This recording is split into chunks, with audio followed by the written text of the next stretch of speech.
Hey everyone. It's tough to even know where to begin today. The news about Liam Payne, it hit us all like a ton of bricks, you know? I don't know about you, but I still catch myself thinking, "Wait, that can't be right."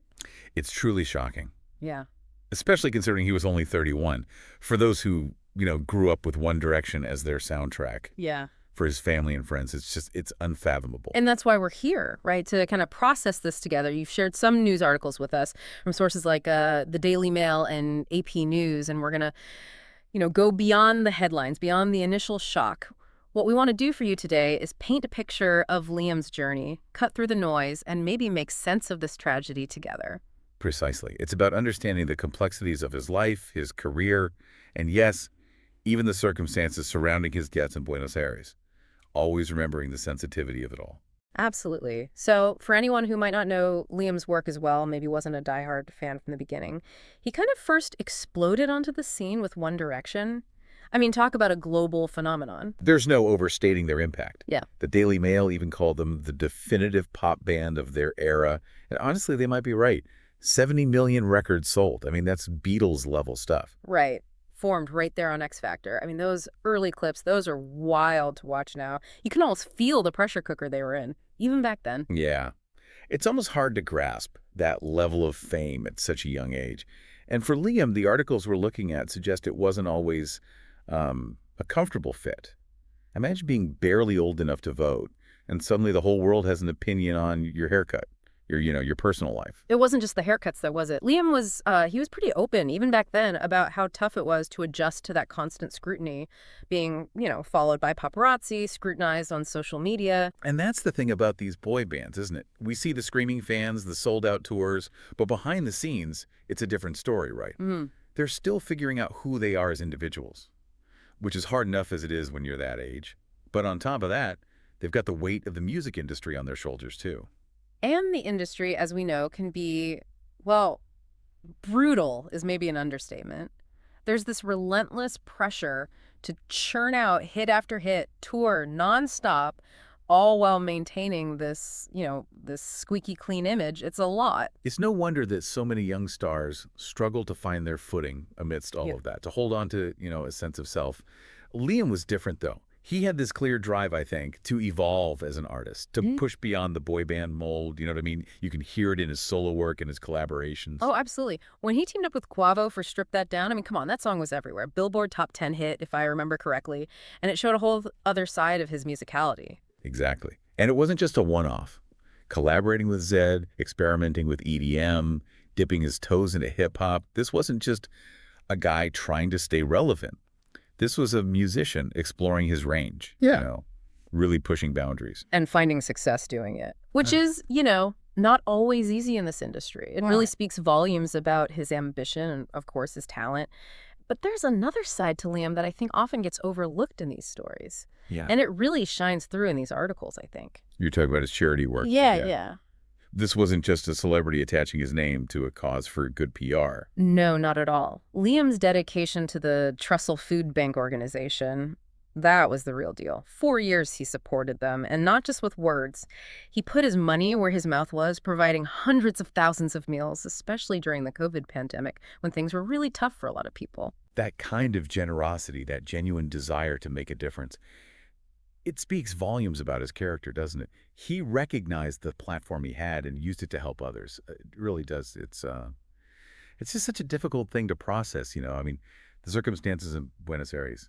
It's tough to reconcile with the Liam we think we knew, the Liam we're learning about through these articles. It really is, and it's easy to get caught up in the headlines and the shocking nature of it all. But we have to tread carefully here. The articles mention a fall at the Casa Sur Hotel, which has been confirmed by authorities, but it sounds like the investigation is still ongoing. Yeah, the details are they're pretty sparse right now, and rightfully so at this stage. There's mention of a frantic call from the hotel staff, something about erratic behavior, possible substance use, even descriptions of the room being in disarray. But again, it's important to remember these are just snapshots, right? Yeah. Fragments of a bigger picture we don't fully understand yet. We also can't ignore Liam's own openness. His honesty about his struggles with alcoholism. He talked about it in interviews, even mentioned seeking treatment at one point.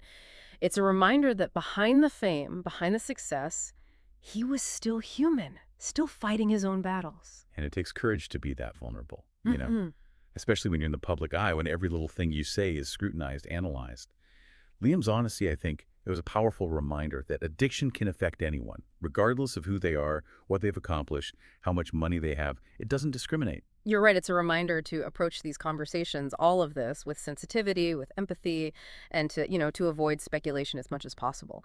Let's focus on what we do know, which is that Liam's loss is being felt deeply, I mean deeply, by countless people around the world. The outpouring of grief from fans, from other artists, it's been overwhelming, to say the least. It really has. Yeah. And I think it's a testament to the impact he had, not just through his music, but through his character, his generosity. The articles are filled with these heartfelt tributes, and each one offers this glimpse into the man behind the microphone. Yeah. Dermot O'Leary, the X Factor host, he knew Liam from the very beginning, and he called him, well, he said he was a joy, polite, grateful, and always humble. Said he always had time for everyone. That really stuck with me.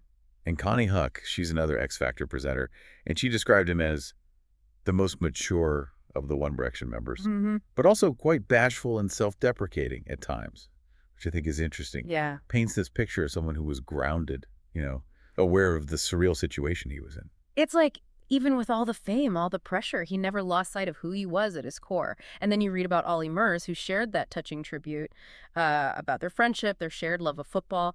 It clearly went beyond just industry talk. This was a genuine connection. These personal stories, the ones from people who knew him, they remind us that Liam wasn't just a celebrity. He was a friend, a colleague, a son, a brother, someone who brought laughter and warmth into the lives of those around him.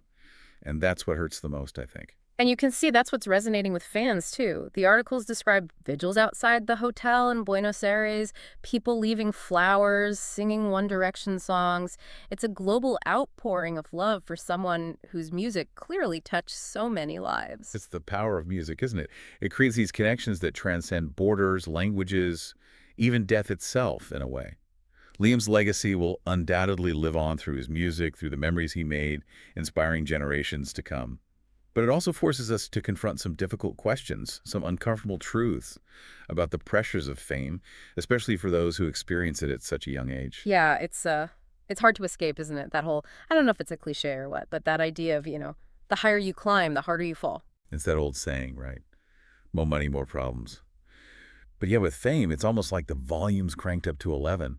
And for someone like Liam, who was thrust into the spotlight so young, it makes you wonder about the long-term impact, the toll it takes. Especially in the age of social media, right? Where everything is amplified, dissected, judged.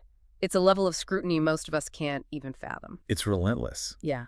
And you can't help but think about those photos that surfaced, the ones we won't be sharing here, allegedly showing Liam's hotel room, the state it was in.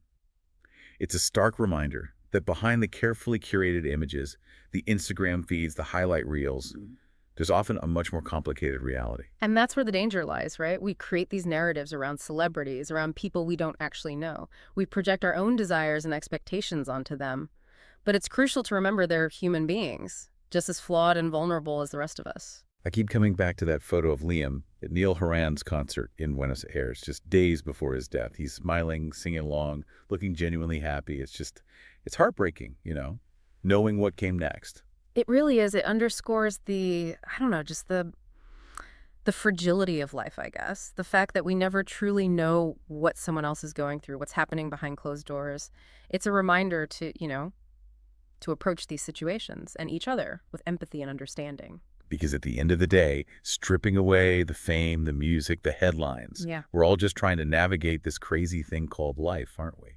And sometimes we need a little help along the way. Liam's story, tragic as it is, I think it reminds us to look beyond the surface, to offer support without judgment, to cherish the moments we have with those we love, because you just never know when things might change. We can only hope that his family, his friends, his bandmates, that they can find some peace, some solace in the midst of all this. And to our listeners, thank you for diving deep with us today, for engaging in this difficult but important conversation. If you or someone you know is struggling with addiction, with mental health, please know that you're not alone. There are resources available, people who care, and help is just a phone call away.